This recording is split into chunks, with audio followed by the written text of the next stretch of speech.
Welcome to Storytime with Candygram. Today we're reading Ready, Set, School by Jacqueline Mitchard and Paul Rotz de Tagios. Deep inside his trout-shaped sleeping bag, Rory was hiding from his parents. "Rory," his mama and papa called as they searched every crevice in their hollow tree home to find him. "Hey, little bandit, time to go to Aunt Ramona's house."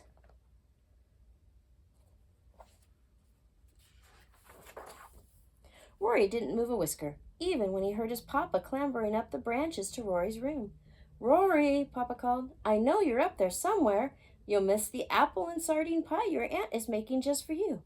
The moon's coming up. Your cousins are going to go play in the dark without you."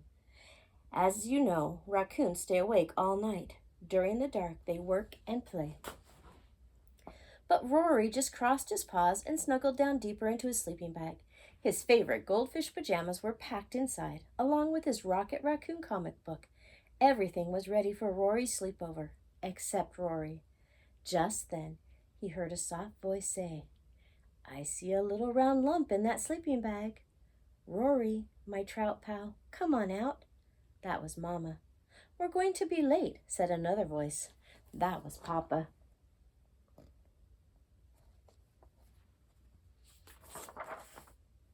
Twice a year at midnight, Rory's parents went out to a gourmet garbage party. They'd tip over all the trash cans behind the fanciest houses.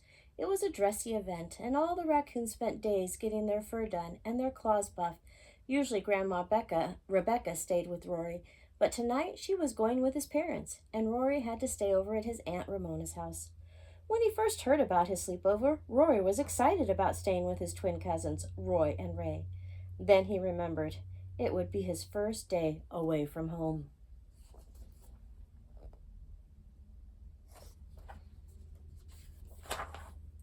Rory knew he wasn't a bad kit anymore. Rory knew he wasn't a baby kit anymore. He just couldn't admit he didn't want to go. Still, he didn't feel very happy when his parents weren't nearby. And yet, in just 1 week, he would be starting school at Remarkable Raccoon Suburban School. He would learn all sorts of new things, such as garage door safety and how to tell if round red things were balloons or pieces of fruit. He would learn how to open garden gates with his paws and bury food in cold places. He would learn stories and songs.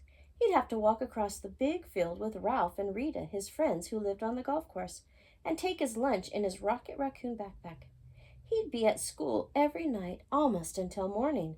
He had to be ready, and staying over at Aunt Ramona's was the best way to practice.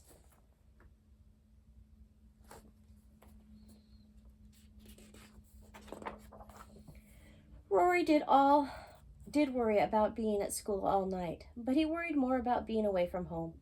That was why he finally decided to hide. When he did come out at last, Mama and Papa asked, "Ready, set, go?" Rory yelled, "No!" "Why not, Bandit?" Papa asked. Rory said, "I changed my mind. Anyhow, why do you have to go? Don't you love me more than some dumb garbage party? Can't I come too?" His parents shook their heads again and smiled. "Rory," Mama said, "there's no one we love more than you, but gourmet garbage parties aren't for kids. And you wouldn't want to disappoint your cousins. They're expecting you. Raccoons live in families and depend on one another. It's not as if we're cats or something." Papa added then, "You do love your aunt and uncle, and your cousins have the biggest dead tree in the woods, 20 whole branches. And know what? I'll bet they'll let you stay up until the sun rises." "Well, I hope they don't stay up too late in the morning," Mama said. "Ray and Roy are forest kits. They're a little wild. Ramona lets them hang from branches by their feet." Hang by their feet? Well, suddenly things didn't sound so bad.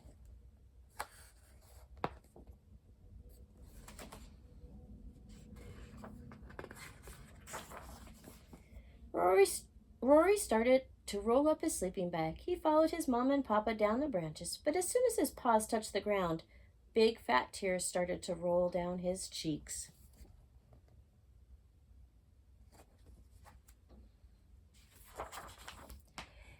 His papa and mama rushed to hug him. "Maybe he has a tummy ache," Papa said to Mama.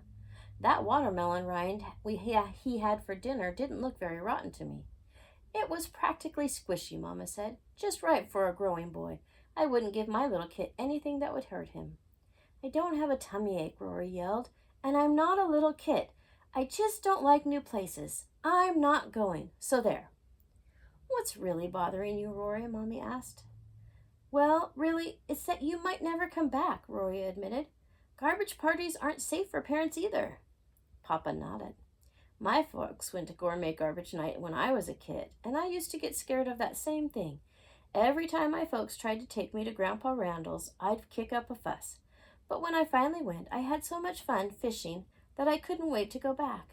New things can be scary, but when you try them, most of the time they're fun. Rory thought that over. If Papa could do it, well, he could too. So off the family went, down the driveways and across the golf course and into the woods.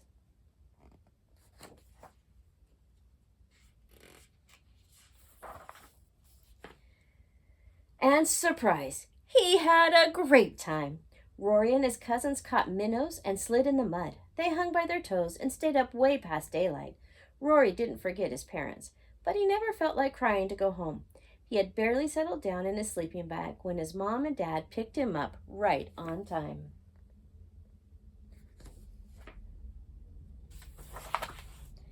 Papa carried him home, and he woke feeling fine. His parents brought him 2 big cookies, missing only 1 bite, and an old rubber boot to keep his bottle cap collection in. But the best part was that Rory didn't feel like a fraidy kid anymore. He started counting the days until school.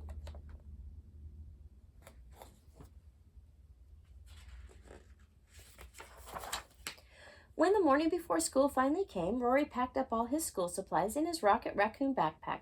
He packed brand new sticks for prying open cans, a water bottle, and something special for show and share. He chose his broken cat collar with 5 bells. Before bed, he helped Mama make his lunch. Now, Rory, Mama said, don't forget to wash your paws and rinse your apple cores and broken eggs 3 times. Be careful not to get your prying sticks near your eyes. That night, Rory's friends Ralph and Rita came to pick him up at the tree. But his parents wanted to walk with them across the golf course. We're not really going with you, Mama explained. We just saw some old paper plates with ketchup on them over by the clubhouse that we wanted to rip up. Okay, Rory said. Ready, set, go! But Mama and Papa yelled, no!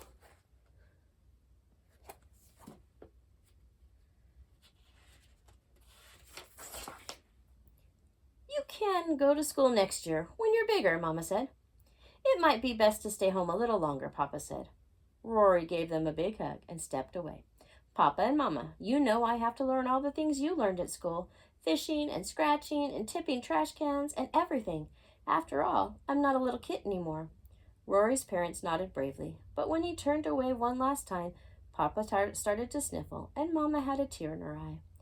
Golly, don't cry, Rory said. Most new things are scary, right, Papa?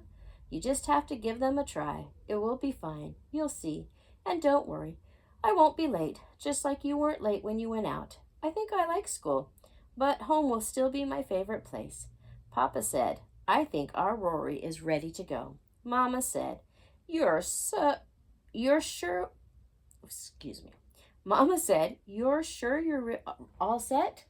And Rory took a deep breath and said, yes. Do you like to try new things? Sometimes it's hard, but when you give it a try, you can find fun things. I hope you have a great day. Do your best. Be your best.